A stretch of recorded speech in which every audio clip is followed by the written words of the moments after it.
Hello all. In this video we'll show the entry for our AWS challenge, that is the data exchange challenge. So the data that we have used for our entry is the hospital's data, Homeland Infrastructure Foundation level data. We have downloaded the CSV, and using AWS Sagemaker we have created one notebook instance where we are running the code.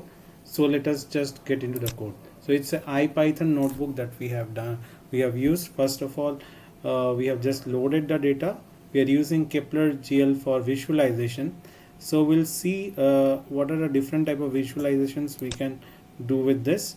So first of all, what we did was, like, we populated the latitude and the longitude values for all the hospitals that are there.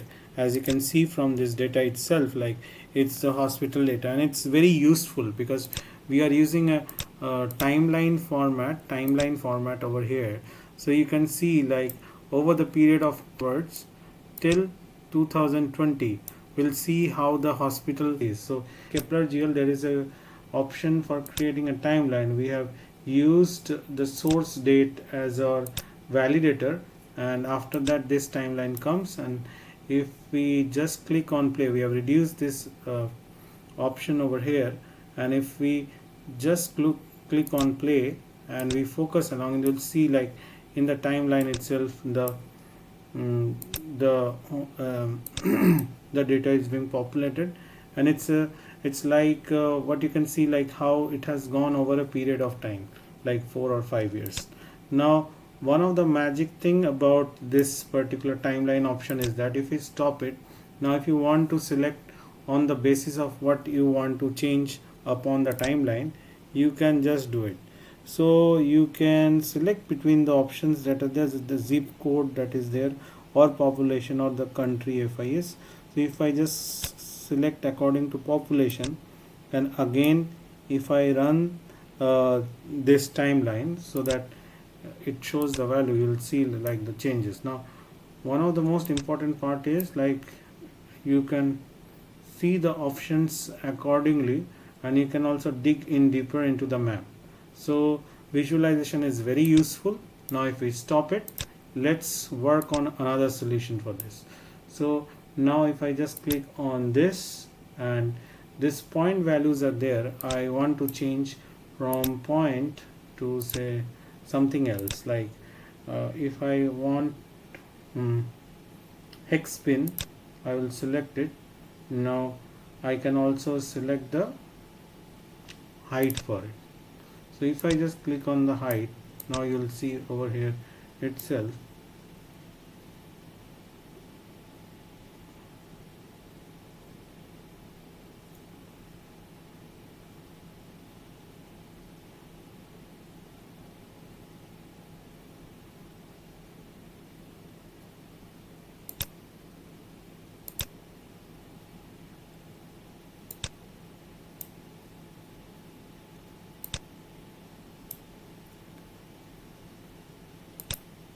we can also change the color view.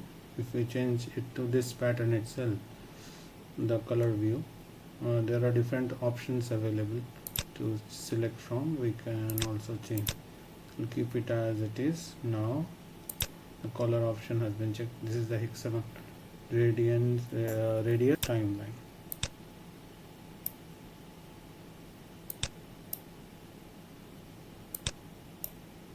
You can see now that with the 3D view also, the data visualization is changing, and it's over a period of time.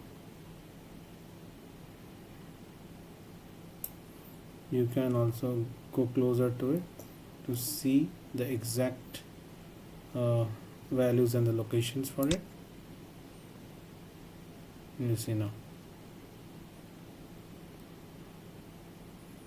This is a real-time visualization that we have done. So we can do a lot of modifications accordingly. If I just click stop, again click on the options,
we can see ready-made, like how the clusters are being created over the period of time for the hospitals. So we can see like how the trend has been over the years. So it's very useful to study the pattern, like which place in US has been like with the maximum amount of availability for hospitals, and it also helps us. Thank you.